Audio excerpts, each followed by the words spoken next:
Hello and welcome back to the podcast of Still. I'm back and I've got a special guest today, Dave Franciosa. Welcome, sir. Thank you very much, Luke. You and I both know this has been a long time coming, so Yes, I really appreciate being here, as I've stated multiple times, but no, this is great. Very excited. It's happening. It's finally here. You're an artist, you're a Superman fan, you're a comic fan, you're a wonderful person, and I'm excited that this has finally come to be. And we are having this conversation. Even though this is our first time speaking face to face, as it were, we've chatted for many a year via the magic of social media. But right now, you're on the other side of the world. I'm over here in England. This is happening and I'm excited. Dave, for those that don't know about you, and they are soon going to learn a lot that I can't wait, please, if you could introduce yourself to the listeners and the watchers and share your origin story, Dave. Absolutely. Okay, so I haven't prepared for this, but here I go. My name is Dave, and I am an artist. So, that's it. No, just kidding. That's it. No, it's great. No. Thanks for listening. We'll be back next week with another episode of the podcast of Still. Okay, so my origin story, I'll take it from the top. Please. I have been into comic books and art since I can remember. My family is the one who's actually told me the stories, because I can't remember to such an early age, but they said since 2 years old, I started drawing. And the thing that got me drawing was actually Batman specifically. It was Batman 89 that, that visual of the suit I can still remember, and I still have the love for it to this day. Just like captured my attention. It was just so vivid, and not vivid, dark really, but so interesting to look at. So from a young age, I became known as, the kid who always drew Batman. And Batman was essentially the start of my comic journey, because, the animated series was on TV when I was younger as well. And that was, the continuation into this world of comics. And then, along with it, Superman, Spider-Man, X-Men, then comics, and then movies. And it all kind of just, sucked me right in. And it was always kind of not influenced, but it was always, my family was always very positive about it. I went to school for art. They never questioned why I was going to school for art. It was always a passion that was in me. So to have that support has always been excellent. And there's art in my family as well. My whole family's very creative. So it kind of runs through us, I got to say. Oh, so if there was a family member that would dare say was the proudest that you are an artist, which family member do you think would be happy to give you the most inspiration? Oh, it's a tough one. It's tough because I couldn't speak for someone else, but what I can say is that, from a young age, I do recall, okay, so my dad actually always had drawings, that he worked on different stuff. I remember Rambo, I remember Batman. So these are things that kind of stick out in my mind from when I was a kid. My brother also was an illustrator.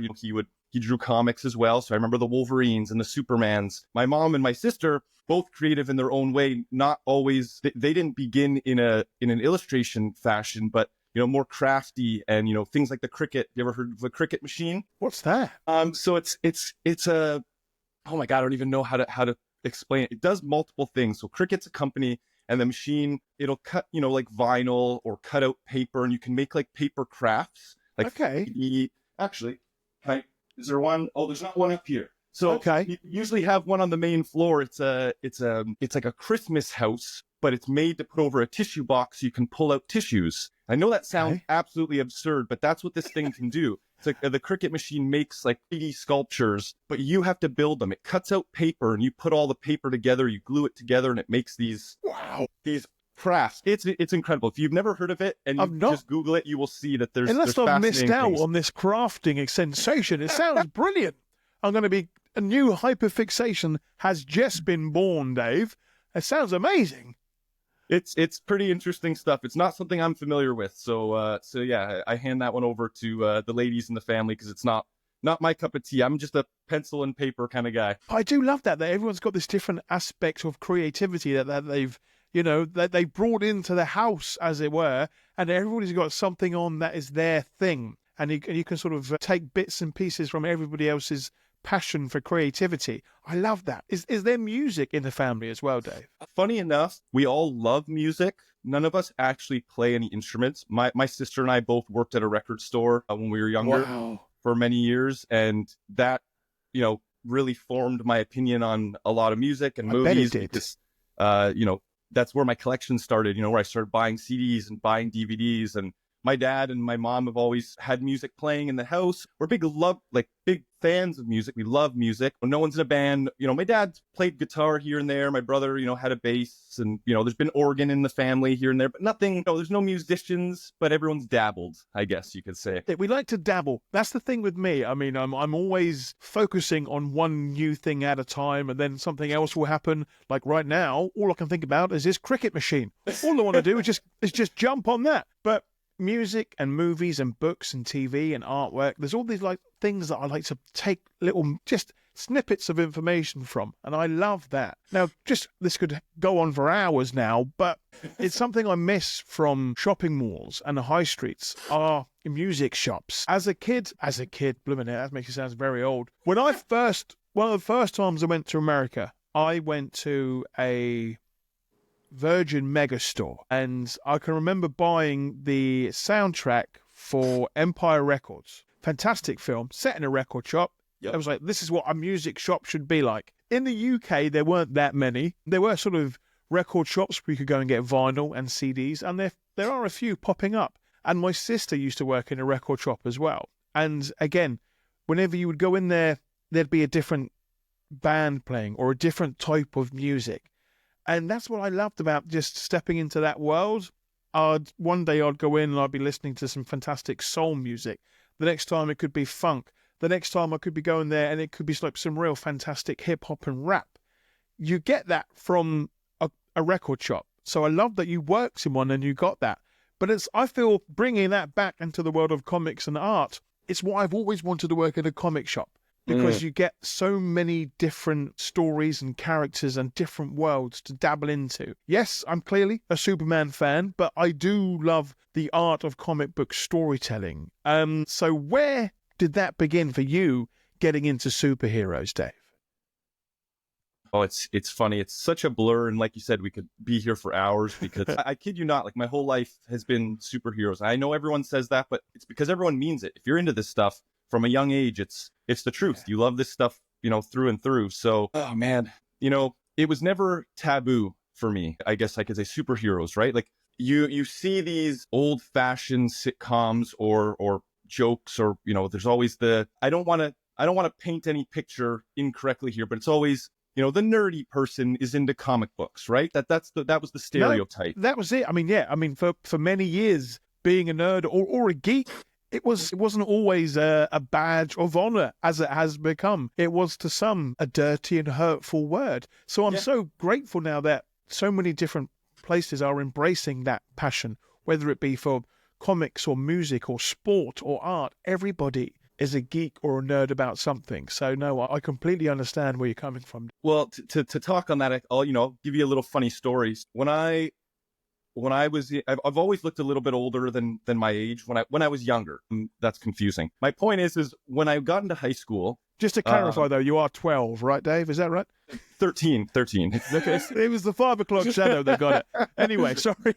So when I got into high school, I was, generally taller, broader, just bigger overall. So I was getting questions of, am I going to be on the football team? Is this guy, a new senior, even though I was just starting high school? Some people thought I transferred and I was in grade 12 and all these things. It's the UK work on numbers, like grade 9, we 10, go 11, from 12? pretty much, again, it's changes from school to school, but yeah, it pretty ends in, I believe, the 11th year or 12th year here now. So it goes in that sort of grading system as well. Okay. I just didn't want to confuse anyone because I know that the gradings are different. Yeah, no, anyways, it's not all sort of Harry Potter here. It's not all houses. Okay. Even though saying that when I was in school, they did have coloured houses. But anyway, I digress. You're in school. Yes. So the reason I'm bringing this up is because it's stuck with me to this day. I've always been, this superhero loving person, want to do good because of the way my family brought me up and the way I've read comics. And, I've always intended to bring out, the best that I can in myself and people. So I get to high school, people don't know me. When I start meeting new people, the amount of times I heard, man, I thought you were like a jock or a jerk or the assumption that people made, reading a book by its cover, they were like, you always look so stern and so serious and you're this big guy and they're like, you're just a comic geek. I'm like, hell yeah. You know what I mean? Like, so I loved to break that mold. I'm proud to say that I was never afraid to be a comic fan, even if people didn't see me that way. I wanted to Great. Love that. say, hey, like, we come in all shapes and sizes. You know what I mean? Like, it's interesting that that mold has broken even more over time, because I'm going back years now. When I was in high school, it was a little bit more surprising. Now everyone loves comics. Doesn't matter who you talk to, right? Which is great. All the movies. I do have to hand it to the MCU on a degree, because they really pulled in a new generation of kids and family, right? And even though DC's been around forever, Superman being 1978 with Christopher Reeve, but it wasn't the norm like it is now, right? No. So I just love that it's become a norm where everyone can celebrate. You go to comic conventions, you see big, small, doesn't matter, kids, adults, everyone's there because they're passionate. So I love that. And that's something that is, it's just a beautiful thing to see at a Comic-Con. It's just that it's not just comics now. Yep. Yes, the name is in the title, but everybody is there for something different. And it could be a whole number of things now. Now it could be anime, it could be video games, it could be comics for the cosplay or for the music. There's something there that is just so welcoming and inclusive about a Comic-Con. And I'm sure we will get into that in a bit. But it's a beautiful thing to be a geek about something. And there is so much option now. But because I'm biased, I do always happen to think it does always come back to Superman and Action Comics 1938, because I am a fan of that. Now, I've had the great fortune, before we hit record, to see some of your fantastic Superman and hero items in your collection, which we will get some of the other heroes, as it were. But what are some of your younger memories of Superman? My earliest memories of Superman would definitely be Superman the movie, Christopher Reeve. I grew up with watching Adam West with my grandfather, and then watching Michael Keaton and Christopher Reeve at home. My brother has always been the big Superman fan growing up. Our conversation's gonna evolve as we continue to talk, but I started more central on Batman, and my brother was always Superman. So when we collected, I would collect the Batman stuff, he would collect the Superman stuff, and together we were the world's finest kind of thing. Love right? It. So Christopher Reeve was it. And then I remember the Justice League. We watched the Justice League animated series on repeat endless amount of times. We still quote it to this day. Superman really stood out in that series for me, even though, there's an ensemble of characters, and you might not get to focus on Superman or Batman, or, there's going to be an episode about Green Lantern and Hawkgirl as they're venturing in space. But the moments that Superman were in that series, they really struck, because you got to see him as the leader. You got to see him lead the Justice League, or how he would react in, situations that you hadn't seen him in before, because this was our first introduction to an animated Justice League. I know there's the Super Friends, but Justice League took things a little bit more serious. So I would say for me, oh my God, I'm forgetting one. Smallville. There we go. So yeah. So my earliest introduction, definitely Christopher Reeve. But man, oh man, were we right there into Smallville. Like that series, I remember watching it. I always loved the costumes. So Smallville, initially, I didn't catch me, because I'm like, oh, I don't know what this is about. Then someone said, it's Superman's younger days. That's why there's no costume. And as soon as I started it, I couldn't stop. That series was excellent. And I know you're a fan, so. Yes, yeah, it's what got me into this world of Superman. That's what it was. I mean, again, I've mentioned this before. Superman is as recognizable as a Coca-Cola or a McDonald's sign. But for me to wake up one fateful Sunday morning here in the UK, and this show was on halfway through, and I was like, well, I recognize these characters and these storylines. I was like, oh, this is a story about young Superman. Let's see how this goes. And from that fateful moment, I fell in love with the show, and as I was waiting for more seasons, I wanted to learn more about the character. So I started reading more and more comics, and then,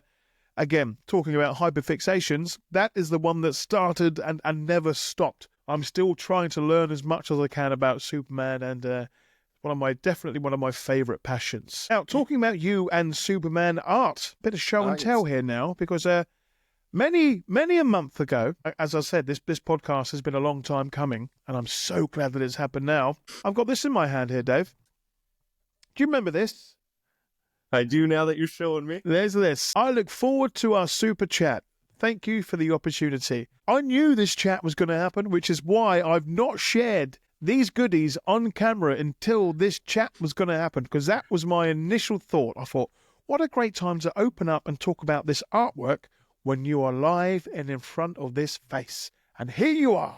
Good things come to those who wait, and I'm so happy to be able to speaking with you now, Dave. This has been a joy so far, but let's talk about you and your art. It's something I've wanted to get into. Just recently, a few days ago, it was my birthday, and you shared a fantastic piece of art that has instantly become one of my favorites. So thank you for that. I will be sharing a picture of that up on the screen. But let's talk about this guy some more. And how I've been wanting to stick this on something for so long, but also haven't, because I wanted to keep it pristine. I love the way that you draw, well, my hero, I will say it. You do such a fantastic job of bringing this character to life. What is it that goes through your head when you are drawing different characters? Do you feel a different way? So, interesting enough, when you show, admittedly, I forgot that I sent that sticker. So when you show it to me, I was like, oh my goodness, I haven't looked at this sticker in so long.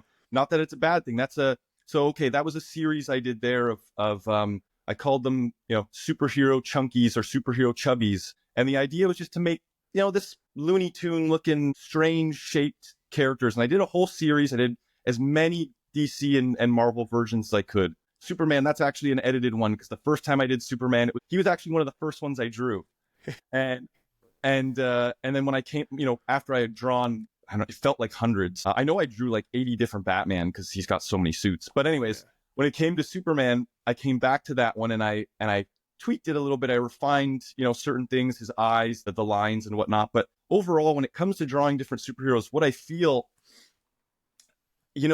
this might sound like a cop-out, but I'm here to be honest. Please. I don't feel anything different. I just feel joy, because drawing 100% is my passion. So as long as I'm drawing, it can be Batman, it can be Superman. I don't necessarily go to a dark place when I'm drawing Batman or go to a light place when I'm drawing Superman. As long as I'm drawing these characters that I love, I'm just in another world. Like drawing, to be honest, going back to childhood, because this is where everything started.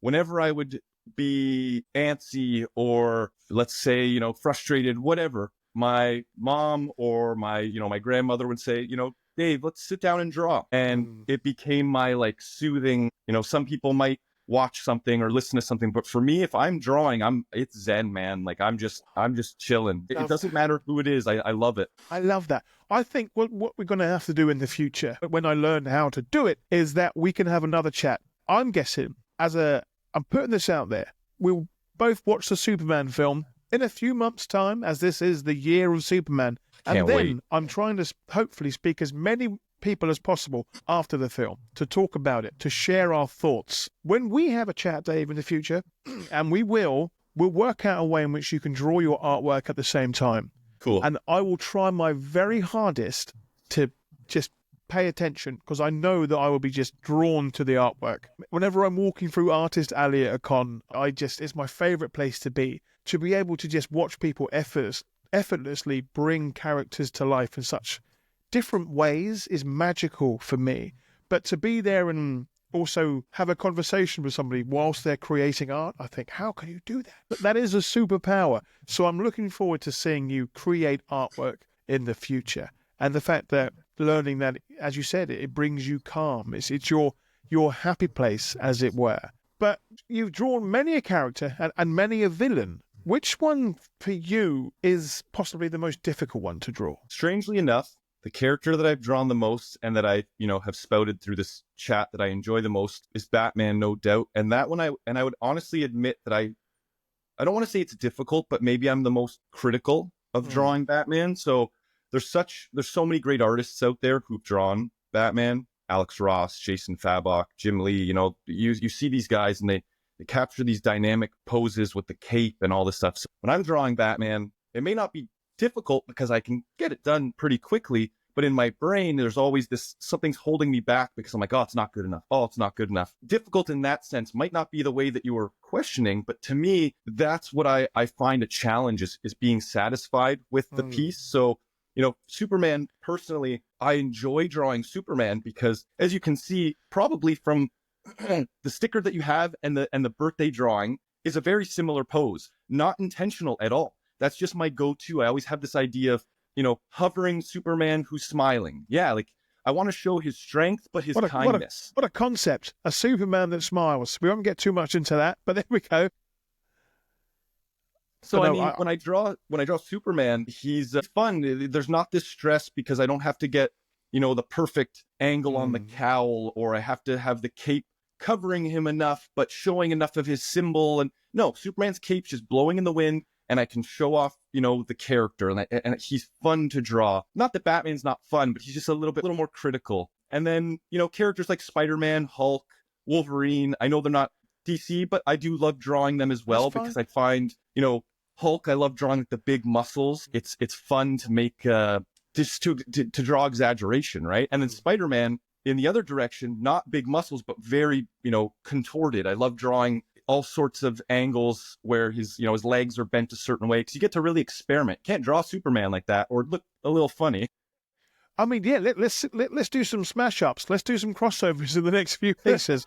let's do Superman and Clark doing some yoga positions like Spidey can do. Let's have him again. But that's the ability that you can do, is that you can know how to draw a character. You get into that mindset of you've seen these characters over the years in so many different positions and so many different ways that you think, well, Superman actually wouldn't float like this, or Spider-Man wouldn't crawl like that, or be in that position. So I love that you get into that mindset of knowing how a character should look, not how they will look. I do love that. Going back to your artwork, which I've got a few more pieces here that I will talk about soon. When did this become more than just a hobby for you, and you thought, actually, I could make a career out of this? It's funny. So okay. Been drawing since I was 2, always a passion, known for it throughout school. High school hit, and I had a fantastic art teacher who was an enormous Superman fan. And what an inspiration. Man. You shouldn't have favorite teachers, but art and Superman, yeah, wow. You can't go wrong, right? So he was very encouraging throughout high school, and I would draw extra doodles in my book, and I would draw Batman and Superman, and then I would go to him and say, how's this look? How's the anatomy? And he'd say, the arms need to be longer. And he would kind of coach me, and then class would be over, and I'd say, hey, just watch the episode of Smallville, and we'd kind of be chatting on and off about new movies and stuff. Being able to experience that as a student impacted me, and I thought, okay, I want to find out what he did to get to where he's at, because I like the idea of teaching, I thought. So I kind of followed his footsteps, went to university for fine arts. I did sculpture, printmaking, painting, drawing, learned all the classic techniques as he did. But throughout university, I found I was enjoying digital art, and I had gotten my hands on a tablet for the first time. Drawing on a tablet was like nothing before, because I'd only ever drawn on paper. Getting to hit Command Z to erase my mistakes, was a lot easier than rubbing out on the paper there. So I really started to find that I was liking digital art, even though I had the teachings of classical. By the time I was finished university, I was, again, working in a music store. I went from Sunrise Records to HMV and just kind of bouncing around with part-time jobs. Then a friend of mine who's a writer said, we had worked on like comics and fun, jokey drawings and web comic art and all this stuff. He says to me, he goes, I've got a job for a storyboard. Would you be interested in trying? I've heard of storyboards. I've seen them on DVD special features where they show them and how they made the movies. You see people flipping through these pages. And I thought, okay, I've never done them before, but let's try. And after that, it just kind of spiraled. I just started getting calls because I found that the community for storyboard art was, I guess, niche. I don't want to say it's small, but I'm near Toronto, and a lot of productions happen in Toronto. And, I got an email saying, hey, I was referred to you by this person. Hey, I was referred to you by this person. And now here I am 11 years later, full-time working for myself doing storyboard art. And, I don't know if I've trailed off here, or if I've answered your question, but that's how it became a profession. And now it's what I do. And then I do this stuff like superheroes is on the side for myself, for fun. Comic-Cons and whatnot. I love it. It was the answer that I was hoping to get to, because it's something that came from something else that brings you joy. You found something else that you were good at because of your love for art. And yes, I am a fan of storyboards. I mean, in a way, it's like a comic. It's visual. Yes. I Yeah. get visual clues. I'm not good with words. Visuals, I'm great there. And I think James Gunn shared a photograph a while back from the set of Superman, and it was just boxes and boxes of sketches and storyboards that I really hope one day will see the light of day and will be put into a book, because I can get lost in storyboards for hours. I've been at a few hero sort of museums and seen the artwork on display. And I've seen some of the original storyboards for Superman 78 and Superman Returns and Man of Steel. And it's wonderful to see these images, how they start off as a thought, and then they are created on art, and then you see them eventually in a film. And it's a wonderful process. So when you get, say, a new job, no matter what that may be, how do you get into that zone of thinking, right, this is what the client wants, this is what I'm going to give them? It's tough because not so much the work that's being created, like the drawings, but more so who you're working with can really differ, which, is no surprise. Everyone's a different person, right? Different souls, different personalities. But some directors will give you more freedom and give you loose notes. You know what? Let's pull this back a bit. Kind of like comics. If you ever heard of certain artists working with certain writers, one I can remember is Scott Snyder and Greg Capullo. Okay. I remember them talking about the first time they worked together. Greg Capullo's, used to just doing what he does. And Scott Snyder was always used to, like, we got to follow the script. So when they came together, they told the story that they kind of butt heads. Yeah. But now they're the greatest of duos, right? So it's kind of like that with storyboards as well. Some directors will come in and they'll say, we're doing a spot for a pizza place. We need to draw someone walking down the street carrying a pizza. Then they walk into the pizza place and they set it down on the table. And I'll say, okay. And I'll draw it up and they'll go, perfect. That's all we need. Thanks. And then there's other times where I'll be drawing a sandwich. And as you can tell, I'm using food because I do a lot of commercials for food, a lot. And not that that's a bad thing, but it tends to make me hungry while I'm working. I was going to say, does it make you hungry if you're doing?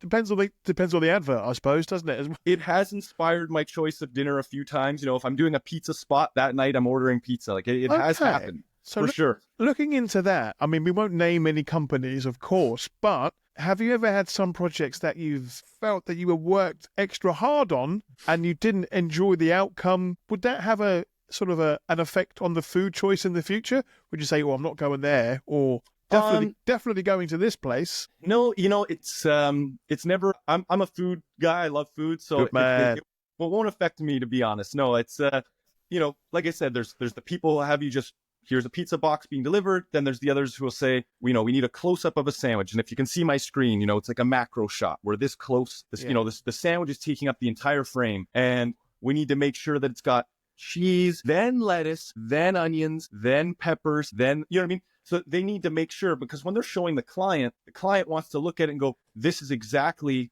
what we want to see at the end. So some artwork needs to be very, very specific. Yes. It's, depending on the energy level that I have, sometimes it's fun because I'm like, oh, I love getting into the nitty gritty and making it look perfect. But then at the end of the day, when I'm tired, I'm just kind of like, oh man, I need to start again tomorrow, kind of thing. let's stop this for now. Let's get back to this tomorrow. Right, okay then, role play time now, because this has just filled my head full of ideas. Sure. What's your favorite place to eat? What sort of is your favorite food, your go-to food to make you happy? Okay, so this has been something that I've always said or always tried to figure out, but I think as easy of an answer as it is, I have to go with pizza. I'm a Ninja Turtle at heart.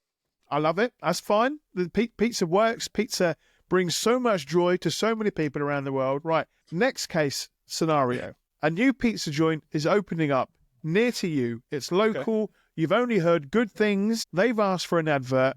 They've given you carte blanche. How do you incorporate Superman into a pizza advert for them? Even though you're doing the storyboards, you're also doing some of the direction for this and the creation. What are we thinking? And what would be Superman's favorite pizza? Oh my goodness. What kind of pizza do they have in Metropolis? They've probably got quite a few. New York style?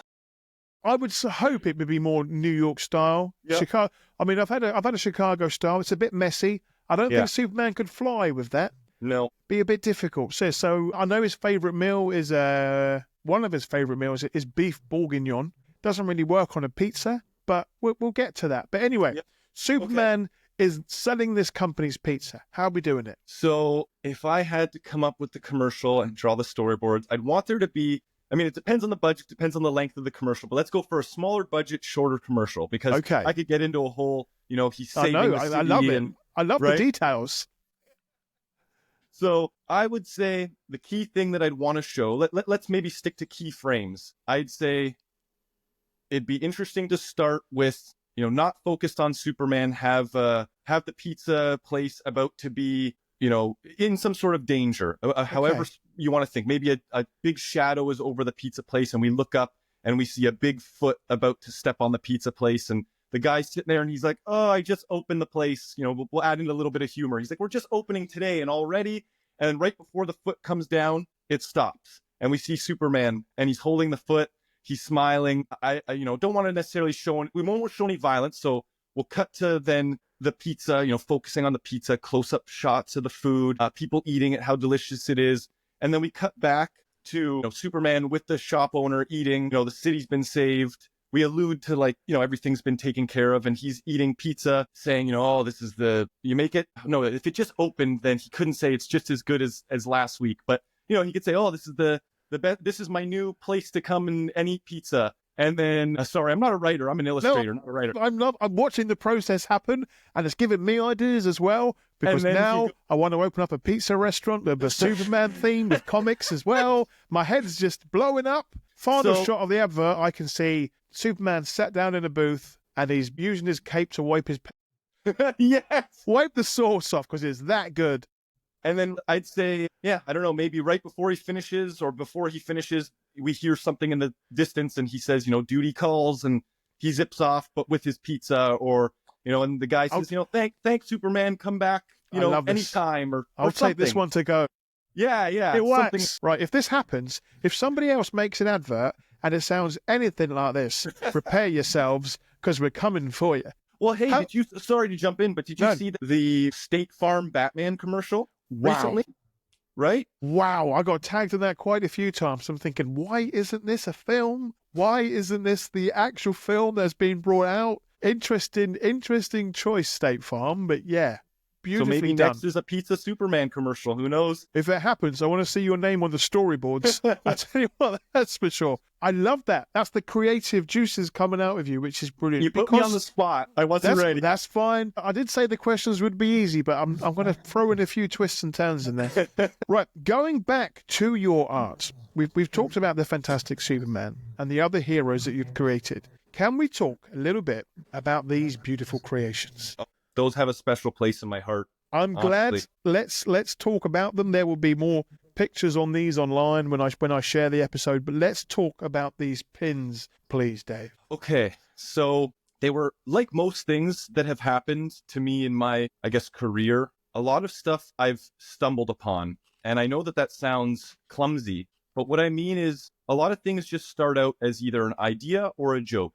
Right? Like a joke between friends that we escalate to now a printed comic book, or an idea of just a general concept that, I can't fall asleep because I'm thinking about it. So I'll sketch it out and then the next day I refine it. So to me, as a comic book fan and artist, as much as I love comics and I've been trained traditionally in art, and also taken, something I haven't mentioned was that I've taken classes with Ty Templeton. I'm not sure if you're familiar with the name.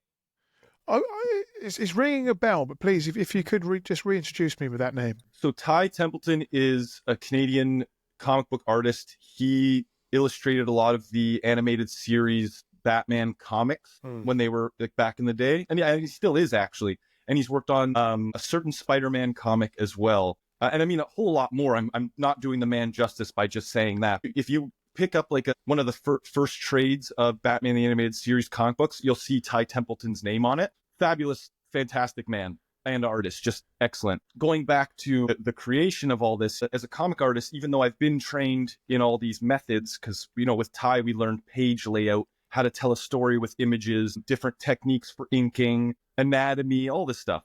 To me, I still love the idea of designing a character. I'll draw comics. I've drawn them and it's fun, but I love designing logos and suits. As you can see, if you go on my Instagram, I've got ideas galore of, how I would draw the Joker, how I would draw Batman, just over the years, different concepts. I think that all spawned from toys as a kid, because the Kenner toys, you know, you got an orange Batman, a blue Batman, a green Batman, deep sea, you know, Batman. There's all these different costumes. So now as an adult, I'm like, I can draw whatever comes to my mind. So if I want to draw a Batman with polka dots on him, I can do it, kind of thing, right? So this Superman symbol, I've always loved the idea of, if I ever was to be a part of a production for a Superman movie or a Batman movie or comics of any sort, I probably wouldn't have the pull to do so. But if I ever got to have the control to make my own suit, what would my Batman look like? What would my Superman look like? So I thought to myself, I really enjoyed I enjoy all characters and all iterations. So even though Christopher Reeve is, you know, I will proudly say is my preferred Superman overall, just because it's what I grew up with, I love certain aesthetics from the Man of Steel. And you can see that in a lot of my art as well when I am drawing Superman, because that symbol there, I thought, you know, I want to really take into consideration the swirls that are incorporated in the like organic alien tech aspect of Superman. And I didn't want to get too weird with it. I still wanted it to be recognizable as the Superman symbol, but different enough that it wasn't the Superman symbol. And as you can see, in the end, it's not even branded as Superman. And that was intentional, because it's not. It's an homage. It's just an homage to Hope. And therefore, it can be its own thing while still being recognizable, but clearly very different. So it was intentionally done. You know, it's no secret that I love the Max Fleischer Superman. And if you look at that logo, it's got the gold outer rim, and then the dark background instead of the classic yellow, and then the red for the S. So I really wanted to capture this unique, organic, alien tech Superman that still felt heroic, not scary. You know, I had all these ideas, and that was the piece, I guess, that I was able to accomplish. So in my mind, I got there as best I could, and I'm really, really happy with it. I love the fact that there have been so many different Superman designs over the years, whether it be the Fleischer, whether it be Superman Returns, whether it be Man of Steel, Kingdom Come, True Brit. There's been some fantastic different versions over the years. And yes, we've got James Gunn's new logo, which many have said it's just the Kingdom Come logo, but I'm fine with that because I think it's a fantastic logo. But when I see something new and creative like what you designed, I loved it. And when that came out of your wonderful care package, I was like, wow, I need to know more about this design. And I'm so glad that we get to talk about it today, because with many of the Superman logos, there's the different variations. And this, I just love the black and silvers and greys in that one. I'm scared to take it off because I like to keep it on the little pin. I've in the mess that is my fortress, I've got 2 pin boards over the back that have got Superman pins on. And I'm going to have to attach this one onto it. Now, because I've been waiting for this chat to happen. It's still on the board, but I'm so glad that this chat finally is happening. Because I will gladly send you 2 more. I will go to your store. If they're still for sale on your store, that's where I'll be going. But we will. They're wonderful, wonderful designs. Wonderful designs. And it was a great care package. But Thank you. Know more about, just the fact that it's a different. And I saw that and thought, hello, what's this? I've not seen that particular logo before. I loved it. I loved the fact that there were those swoops and those swirls to the S's. It's just a beautiful, beautiful design. And if you've not already had it done, that works well as a tattoo. That would really work. So there we go. I can see you've got some there going on. Yeah, I do. So again, Batman related. I've got Batman and then Joker down here. Wow, sis. And then on the inside, I've got other villains and Why Do We Fall in script. So yeah, just this is, oh my God, this is more than a decade old at this point, but it feels like yesterday that I got it. But what's on the other arm? Anything on the other arm? No, the other arm's blank. Superman, please and thank you. Yeah, come on, it's the year of Superman, Dave. That's right. Get on that. On that. World's finest. I've got one little Superman tattoo just here on top of my arm, and I think I've contemplated the thought of Superman sleeves over the years, but there's just been so many other fantastic tattooers out there that it would be impossible to do them justice. But perhaps one day I'll find a design that I could just cover my whole body with Superman ink and be a walking comic or storyboard, Dave. That would work as well. It really is tough, like you said, with so many great artists out there and so many different visuals. How do you land on one? And the funny thing is, when I did this, I was in the mindset that I thought I knew exactly what I wanted. Let me start by, I don't regret this. I love this. That's but great. when I was planning to get it, I spent about 6 months on and off just coming up with the layout. I drew different versions of Batman. Let me be clear though, this is Jim Lee Batman. I didn't draw it, but laying it out. So I would take ideas, concepts, do I want him to be straight on? Do I want the cape to be blowing this way? What version of Joker do I want? So eventually over time, I found all these pieces. I puzzled them together. I photoshopped it onto a picture of my arm to get a sense of it. I brought it into the tattoo artist. I said, this is what I'm looking to do. And we put it right on. So I was very happy. I was very proud that I was able to design, I guess, my own tattoo. But now years later, seeing other artists and how good they are, I've questioned if I did the correct thing. And the reason I say that is because anytime someone comes to me and they say, hey, do you still design tattoos, or do you design tattoos? I often say no. And that's because as a tattoo art, or sorry, not me, but as a tattoo artist, I know that they have their own style and their own preference, and they are the ones working on the skin. They know the medium best. So for me to draw something up flat on paper and imagine how it's going to work on your arm, and then bring it to an artist, it's taking a little bit of creative freedom away from the tattoo artist. So I always recommend to people, I say, I can help you get some ideas. I can help give you a general concept, but I will never take that away from the tattoo artist, because they are the ones who are going to sit there, want to use their own style and their own skill to make it how they want. And, I think to myself, if I was ever to get another tattoo now, maybe I'd have this different approach and see what would come of it, rather than putting my own design on my body. You know what I mean? So it's just something I learned over the years. I love that. Artists looking out for other artists. I love that heroic integrity, Dave. That is something that we need more of. But I think we do see that. We do see the camaraderie between artists, whether it be in a tattoo shop or a Comic-Con that we've talked about. It's people out there that get and understand each other's crafts, which is a wonderful thing. And it's beautiful to see, especially when it's coming from somebody that is so passionate about your art. So we've learned that this is, as you say, a bit of a side job. It's not the main 9 to 5, as it were. But what's it like for you to be able to sit down after a long, hard day and still want to create artwork, but just for superheroes? What's that like? So, okay, this is more of a recent endeavor, and it's not the most positive, but unfortunately, it's been a little difficult, and not for the reason that I always thought it would be. Okay. So people always say, don't turn your passion into work, because you'll end up hating your passion. That hasn't happened to me at all. Whenever I talk to people, I say, I thought I was going to get into drawing comics. Instead, I'm drawing pizza. I'm not upset, because I'm still drawing. I'm still drawing for a living. And that is the positive to me. The downfall is that I'm technically a freelance artist. So when work comes in, I'm on it. I guess like Spider-Man. Spider-Man's a freelance photographer. He has to take the work as it comes. I was going to say Clark, but Clark works for the Daily Planet. He's not freelance. So I have to take jobs as they come. And the deadlines are sometimes insane. And when you're constantly drawing, and this is something I'm happy to share now. I've never really spoken about it. I've never been on a podcast. You're a natural, though. I know this is going to go on for about 5 hours, and I'll try and rein it back in, but you are definitely coming back to talk more about this. But I would be so happy to, because I feel like we have a lot that we can chat about.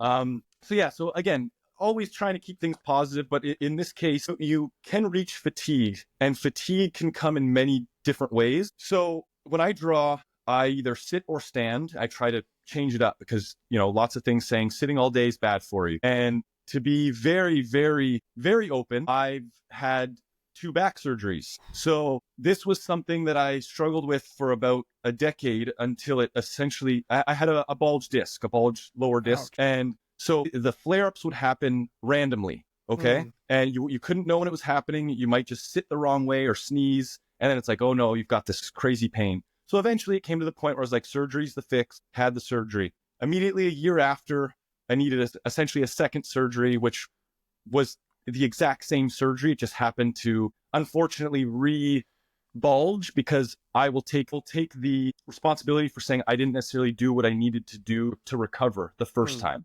Okay. So this is why I sit and stand, because I need to change it up. I can't just sit there. It's too much pressure on the back. Now, also drawing all day, I'm right-handed, and I swear I wish, my wife could tell you, I wish every day that I was ambidextrous, because I want to be able to draw with my left hand to the point where I think... I completely understand. I would give my left arm to be ambidextrous. I tell you what. Right. So, because, I'll draw coming back to your question, I needed to give a little bit of the history, because I will draw all day, doing storyboards, let's say 9 to 5. And by the end of the day, my shoulder's sore. And the shoulder, the way the body works, I tell you, I go to physio, and my physiotherapist jokes. He's like, you could open up a clinic of your own, because I've been learning over the years how to take care of myself. Right. And this is something I want other artists to hear, because I didn't know this getting into what I'm getting into, that you need to care for yourself. Get your hand massaged, your forearm, your shoulder, take care of your body, right? So if I draw all day, shoulder gets sore, the way the fascial muscles work in your body is there's like a crisscross pattern. So I draw with my right arm, it leads to lower left back pain, because your body, the counterweight of having my arm out all day leads this, like you're balancing, right? Your body's a giant balancing machine. So it ends up, being sore. So at the end of the day, when I want to draw comics, sometimes I just can't. And that's the simple answer. And that's the sad thing. Yeah. And I don't want to end on a sad note, because some days I will still do it, even though it's uncomfortable. I'm like, you know what? I need to just draw this quick Batman or this quick Superman. Like, just get that, just scratch that itch. I've got to get something out of me creativity-wise. Oh, dude. But it has slightly hindered my amount of creativity, only because, when I worked at the music shop, or, I worked at Apple as well for a couple of years, you'd go, you do your sales, you'd work with people, you come home, and then boom, I'd be just drawing all night till like 3 a.m., different costumes, that's when the chubbies happened. Those happened. I was working at Apple, and I'd come home and just, there's Batman, there's Supergirl, there's Nightwing. I've drawn as many of the main characters as I could, and I'll share them with you later, because I have them all on a highlight. Please. I'm sorry that I don't have more stuff to just show on fine. camera. You didn't know I was bringing this out, so it's my own fault for surprising you. Quick question though: have you created crypto like this? I have not. No. Commission time coming in for you, sir. With the year being the year of Superman and crypto, I think that needs to happen, dude. Yeah. So it's well, and as you know, I'm a dog lover. Actually, I've got my own crypto here. I mean, it doesn't look much like crypto, but... Okay, now this has just completely thrown the podcast off the edge. This is happening. Right, now the questions can really happen. And what's this gorgeous creature called? So this is our boy Yoshi. Yoshi, please be as honest as you like. What's Dave really like? He can't be this charming and positive all the time. How is he when he's grumpy? This what do you is think, perfect. Yoshi? What do you think, boy? This is game over now. Yeah, even though I'm... trim. You're both looking luxurious with fantastic hair, Dave. Don't talk about that. But Yoshi's been so well behaved. I had no idea. Oh, yeah, he's just snoozing behind me. He's used to me working, so podcast is game over now. This is just turned into a dog fest. Hey, buddy. Oh. But that's it. You've got you're a dog lover, so we love that. You've got your muse, as it were, all the side. But yeah, we need a crypto like this now to be added to the list, Dave. I know you're a busy man, but you can add that to your next list of work. Hey, it's a good thing to have in the back of my mind. So let's come back. We'll bring it back to Superman as we are, because we're going to be sadly wrapping this up soon. But I know that you're going to be back on the show soon. I appreciate that. A question that I always love, I will ask towards the end. But what are your thoughts? We've talked about Superman 78, and we've talked about Man of Steel, and we talked about Brandon's Superman Returns. What are your thoughts on James Gunn's upcoming Superman film? So if I'm being as transparent as possible, I'll be honest so that everyone knows I'm being honest and not just fluffing pillows here. I'll start by saying as a person who designs things, I'm going to start at the lower level. As a person who designs things, I was surprised to see the logo choice. Okay. It's not a critique. I was just surprised because, as you know, throughout the years, I've always, like Christopher Reeve, Henry Cavill, they've always had their own unique, or even Batman, right? Batman 89, all the way through to the Batman. They've always had a unique logo that has been branded for the movie.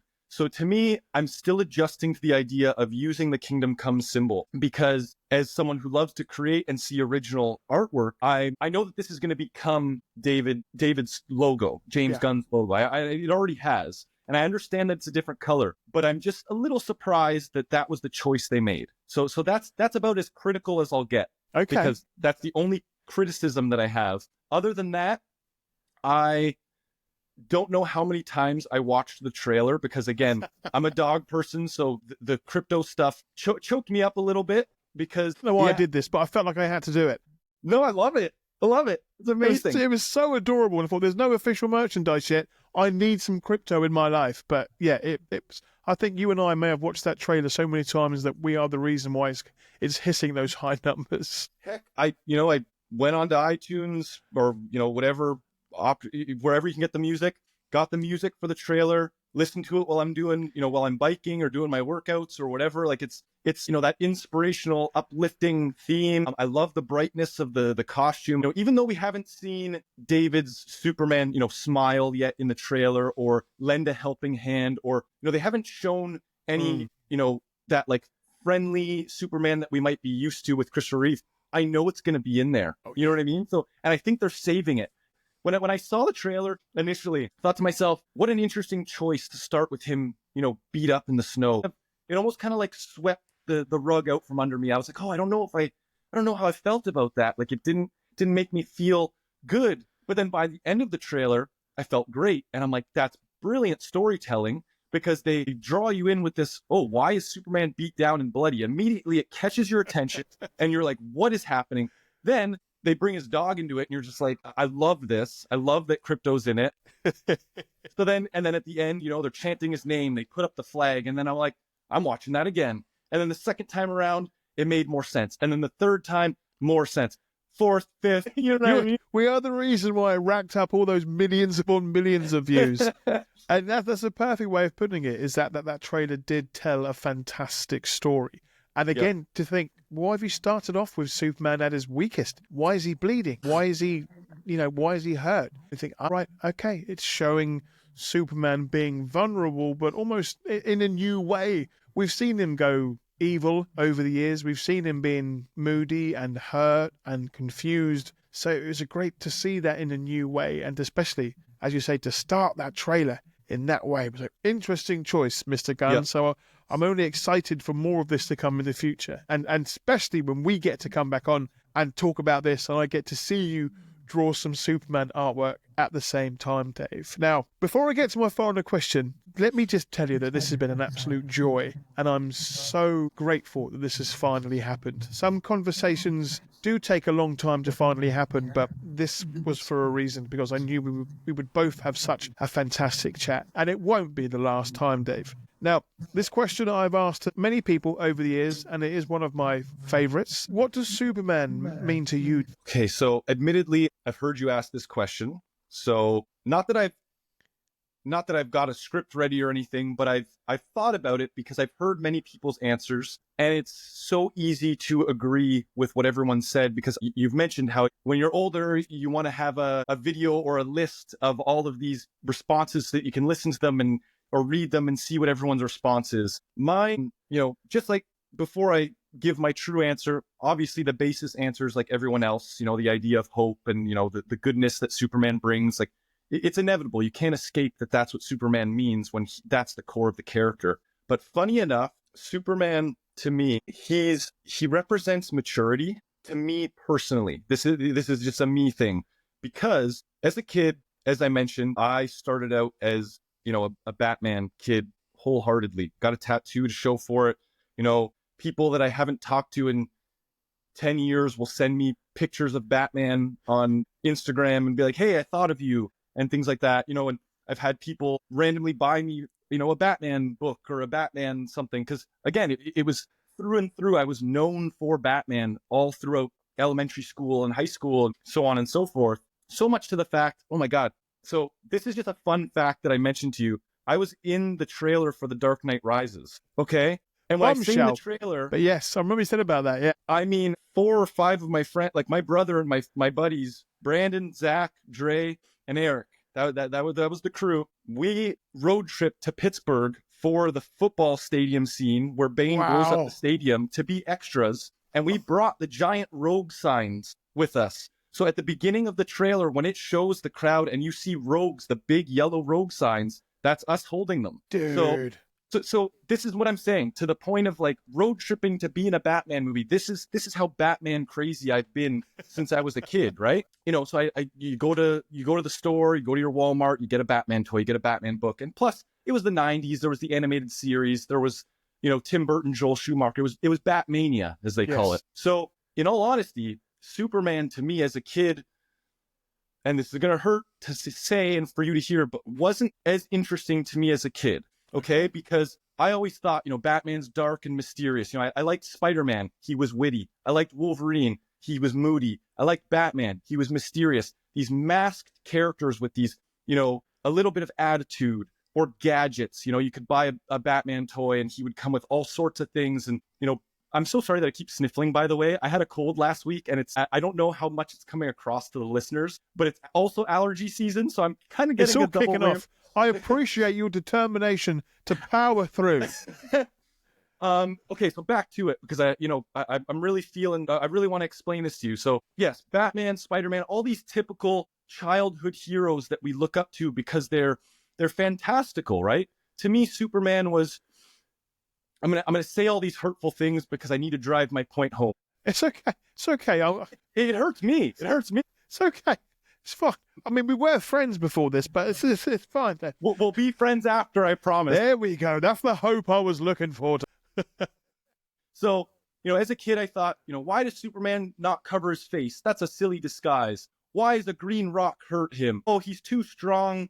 You know, it's not as interesting, you know, that he can fly through walls. At least Batman is a human, and all these typical arguments that you hear, right? So the reason, coming back to saying maturity, is what Superman means to me is because as I've aged up in life, I've become a much, much larger Superman fan. Not necessarily to say that, you know, he has outranked any other superhero. It's just that, you know, Batman was here and Superman was here. Now, all the heroes that I love are elevated because Superman, to me, you know, I started to realize that the simplicity in the disguise it's cute. It's a tongue in cheek, you know, it's the glasses. It's, you know, it's fun, but not to mention he's wholesome. He's friendly. He wants to show his face. If you have a man who's flying through buildings wearing masks, it's terrifying. He can already be considered scary as is if you're, you know, in the Man of Steel universe, as they portrayed him as not knowing who he is, right? But put a mask on that man, way scarier. So, you know, number one, no problem with the mask situation anymore. The rock thing, you know, the rock, the kryptonite, it's a beautiful metaphor because it's a piece of his home planet. Yes, it's the radiation of it, but in any other, you know, pop culture, you would think a piece of your homeland would make you stronger. So what an irony that it's what poisons him, because now he has become so part of humanity and Earth that his home planet is now a poison to him. So that's poetry to me. Like, you know, as a kid, I didn't understand it. I was like, that's silly. You just got to hold a green rock and he gets sick. But now understanding the context, it means more to me from a story standpoint. And then lastly, the strength thing. It's fantastic that he's strong. And, you know, as we saw in the trailer, he can get hurt, but it's hard to hurt Superman. But it's his emotion. It's who he is as a character, balancing, you know, what's right from wrong. You can be as powerful as you want. And you know, it's funny. They said it. They told me in Superman 78, you know, he said, with all that power, I couldn't save him, you know, about Pa Kent.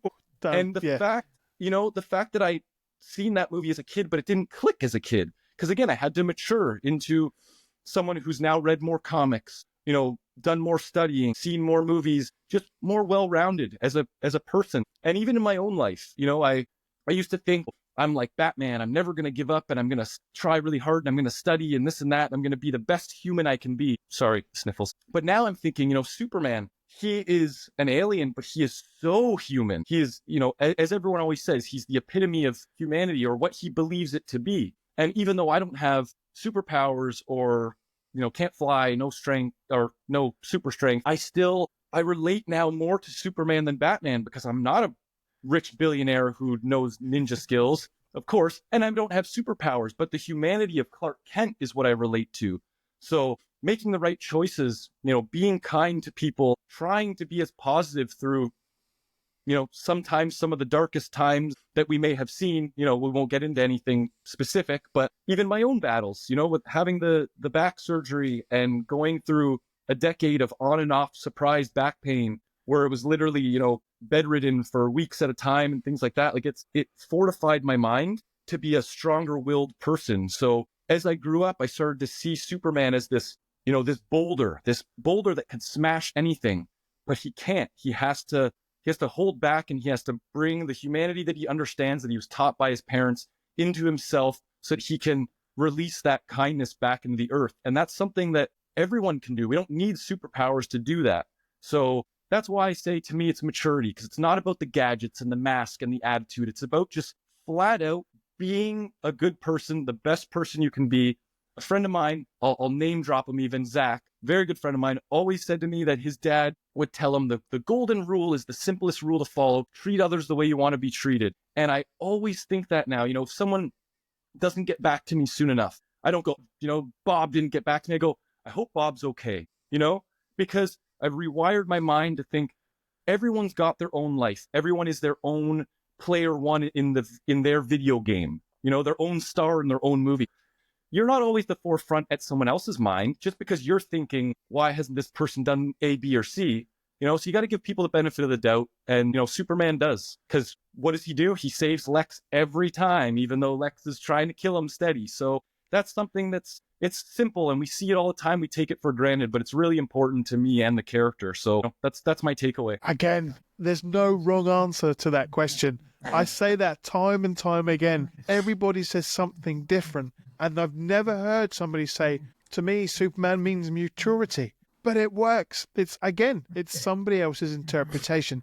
It's somebody else's thinking. And I love that answer, Dave.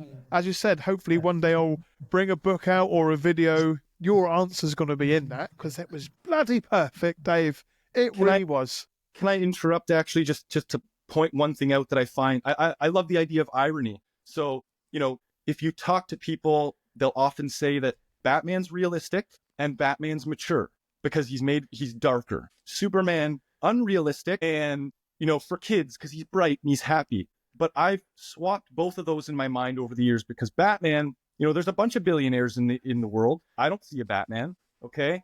And realistically, you fall off a building once, I don't care how much Kevlar you have, you're done for. So, the maturity of Batman might be in the tone of the darkness, but he is a fantastical, cartoony, gadgetry, Batmobiles, bat signals. He's a big kid in a costume. Whereas Superman is more realistic to me, because I would believe that an alien would crash down on Earth before a billionaire would become a superhero this day and age.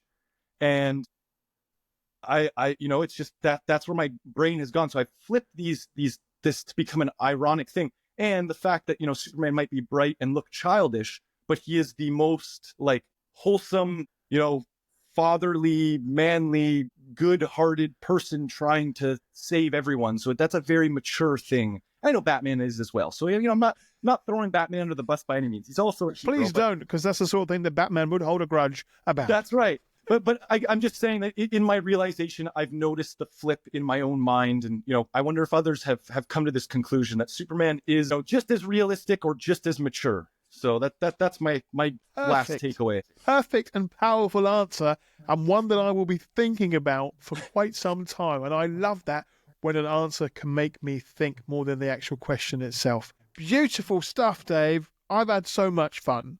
Thank you for this. It won't be the last time. We're going to have so many more conversations, whether it be just us chatting or us on the show. Definitely want to see you create some artwork in the future. Dave, please tell people where they can find you online, sir. Absolutely. So I mostly function on Instagram. I peek in on Twitter or Threads here and there, but I'm not very, very active on those platforms. So on social media, I am just all one word, Dave Franciosa Art. And it's, can be confusing because my last name ends with an A, and then, art starts with an A. So it is a double A. So Franciosa and then art. But yeah, I'm just mostly on social Instagram, just where I post stories and, share other people's artwork or post my artwork, and just like to generally chat with people such as yourself. Like, if it wasn't for Instagram, this wouldn't be happening right now. So completely. So yeah, I love that we live in a world where we're on other sides of the planet, different time zones, and here we are talking about Superman. It's excellent. I love it. I can't wait. And I can't wait to see some more Superman art from you, and especially some crypto art as well. So Dave and Yoshi, thank you so much for your time today. Oh yeah, I knew he was coming back. That's the cameo that I was hoping for. Look up. Oh, and he's waving. Bye, Yoshi. It was an absolute honor. This was perfect, Dave. Thank you so much. Really appreciate you, Luke. Thank you for your time. Thank you for your patience. I know it's been a long time coming. Months, as you said. Months, but it was worth the wait. I really appreciate it. To talk about your artwork and to talk about you. Dave, it's been an honor, and I can't wait for us to do it again soon. Awesome. As me as well. Can't wait. Thank you, everyone, for listening. I hope I helped someone, or gave a message that someone can take away and make their day better or learn something, because I don't know, that's what we're here for. Perfect. Thanks, guys. Thanks for listening. We'll be back soon with a brand new episode of the Podcast of Steel.